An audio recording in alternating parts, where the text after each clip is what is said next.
Bon, raconte-nous maintenant les différents coups de fil que tu as passés aujourd'hui. Est-ce que tu as l'impression que cette fois les choses vont vraiment bouger ou est-ce que c'est une énième gesticulation parce que bon, bah voilà, il faut répondre, mais qu'au final, il n'y a pas grand-chose qui va avancer, Alors, à tu as ton eu avis? raison. T'as eu raison sur un point, Gilbert, c'est qu'il faut quand même différencier l'affaire des chants homophobes et les incidents hier soir sur Marseille. L'affaire des chants homophobes, j'ai échangé avec plusieurs personnes, beaucoup de supporters d'ailleurs aujourd'hui. Euh, pour eux, ça va pas changer. C'est encore, c'est un marronnier, comme a dit Daniel, c'est un marronnier qui revient chaque saison. Et ça va revenir dans les prochaines semaines. Pour eux, ça ne va pas changer. Ce n'est pas une réunion au ministère de l'Intérieur jeudi après-midi qui va changer les chants dans les stades.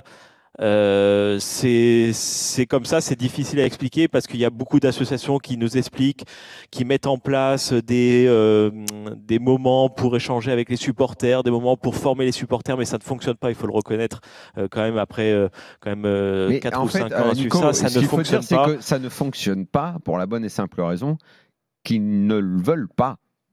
Ils ne veulent pas C'est-à-dire, et les supporters ne veulent, ah oui, oui. ne veulent pas et ne céderont pas. Oui, oui, c'est ça C'est aussi, ça mais qu'il faut. En fait, il faut essayer d'expliquer il y a aussi clairement. des conflits entre différentes associations qui gèrent ces dossiers. Donc en fait, ça regroupe tous les problèmes du foot français. En fait, on peut le comprendre en gérant Oui, ce parce qu'il y a dossier d'autres de associations l'homophobie. aujourd'hui qui disent, bon, tout de même, reconnaissons par exemple que le PSG League font de nombreux efforts. Ah oui, Ok, Exactement. dans de 95% façon des cas, ponctuelle, il y a des il y a problèmes, eu que des progrès mais au parc. bon. Après, tu peux également comprendre que forcément. Mais ça, tu t'éviteras jamais de faire une chose. D'abord, encore une fois, une chose est les incidents, la violence physique. Entre supporters, les CRS, enfin, ça c'est un autre sujet. Et comme on l'a dit, c'est marronnier, tous les ans la même réunion. L'année dernière, j'y étais. Cette année, on m'a pas convié. C'est au ministère des Sports, là, ça sera au ministère de l'Intérieur. Parce que comme il y a un nouveau ministre, il faut qu'il prenne les choses en main et puis il faut qu'il montre un petit peu qu'il peut rouler des Bien sûr, la mécaniques, qu'il réunion de peut faire jeudi des choses. concerne les propos homophobes, hein.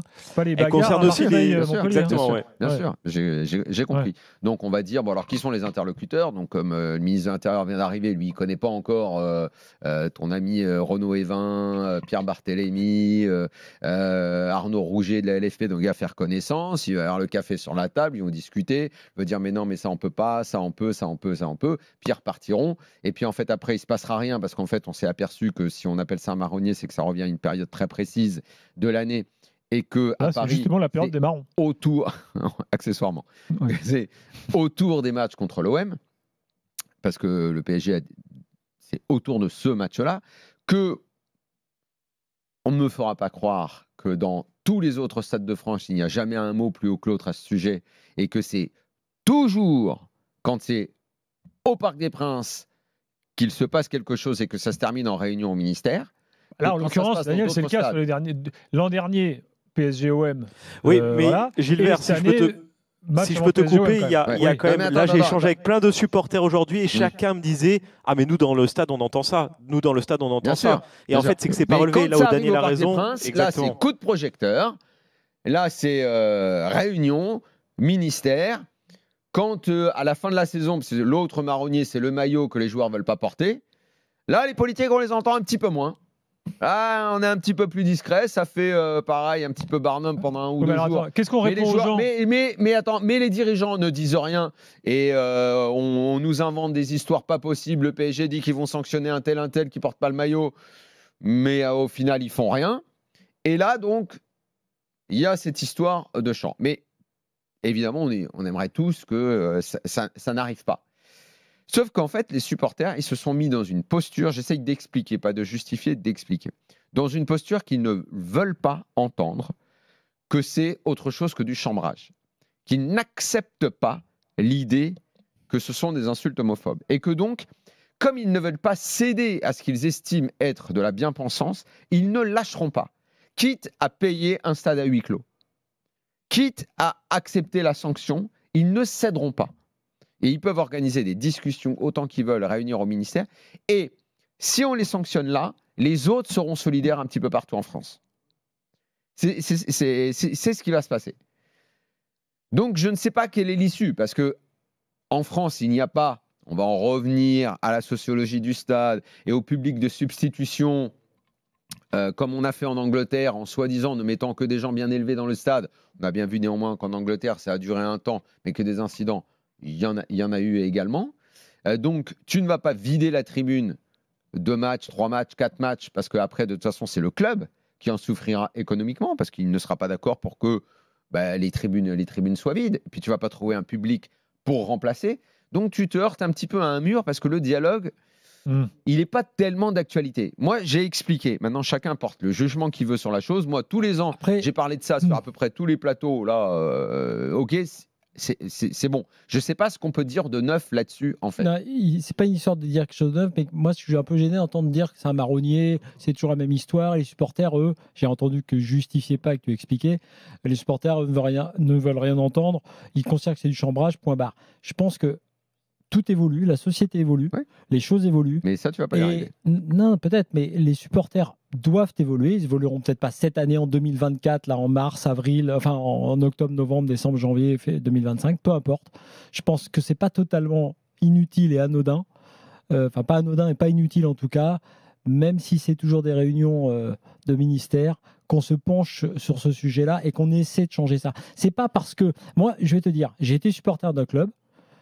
Je suis allé dans des tribunes de supporters. Il y a toujours des choses que jamais je n'aurais chanté, que jamais je n'aurais crié. Et je pense qu'il n'y a pas de fatalité à ça, à l'éducation, à des choses comme ça. Et donc, je dis juste que tu as sans doute raison sur le fond et sur les jours qui viennent. On a fait bouger beaucoup de choses dans les tribunes. Il y a eu beaucoup de travail de fait, et notamment au Parc des Princes. Donc, de dire que c'est un marronnier et que finalement, ça ne sert à rien, je te dis juste, je ne suis pas certain que ça ne serve à rien. Je te dis. C'est tout. Après, j'entends que les mecs veulent pas entendre ça. Je te dis que pour avoir été impliqué, pour connaître un peu les assos qui portent les plaintes et voir comment elles dialoguent quand elles sont autour de la table et ce que disent les uns et les autres, franchement, j'étais flatté d'avoir été invité, mais j'ai bien compris que tout ça ne servait à rien.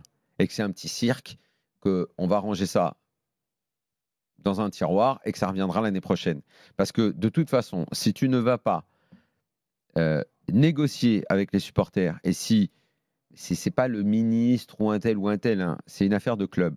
Le club, avec les leaders des supporters, et ils deal le truc. Mais ça, d'accord, d'ailleurs. Et le deal, est-ce qu'il est possible ou pas, sachant que en ce moment, les supporters, comme ils n'acceptent pas l'idée que c'est un chant homophobe et que c'est juste ce qu'ils estiment être un chambrage, ils ne veulent pas qu'on leur dise que c'est ça. Ils sont capables de le répéter demain. Et ils sont capables de le répéter demain. Ok, les gars, je dis juste. Et là, c'est un vœu pieux, c'est ok. Et ça a l'air d'être totalement irréaliste. Je dis juste, puisque vous parlez de chambrage, puisque vous parlez du chambrage, les pires chambrages possibles, est-ce que tu n'as pas des mecs suffisamment intelligents pour créer des chambrages absolument incroyables qui ne soient pas... Non, mais c'est pour ça que je te dis, ce qui est marrant, c'est de dire, non les gars... Tente d'aller discuter avec les mecs des tribunes, je suis d'accord, j'aurais sans doute du mal et ce sera un dialogue de sourds. Je dis juste, j'entends tout ce qui se passe dans les stades. J'ai tellement entendu parfois de trucs drôles, de trucs dingues, d'inventions de banderoles sensées, voire des fois sévères, mais juste pour m'entendre dire...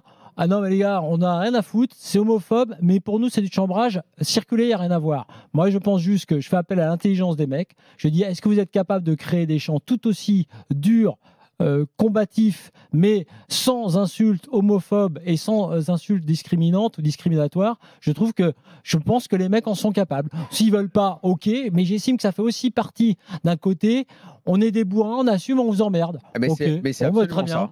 Mais c'est absolument moi je dis, c'est pas parce que t'aimes le foot, c'est ça dans plein de tribunes en Espagne, en Italie, je sais. T'es pas obligé d'être un bourrin homophobe si t'es un supporter de foot. Oui, mais ils veulent pas de ton commentaire. Ah non, ils veulent pas de moi dans leur tribune, j'imagine. Ils veulent pas de cette leçon de morale. Moi, je ne fais que décrire. Je suis pas en train de justifier. Je suis d'accord. Je fais que décrire. Ils ne veulent pas l'entendre.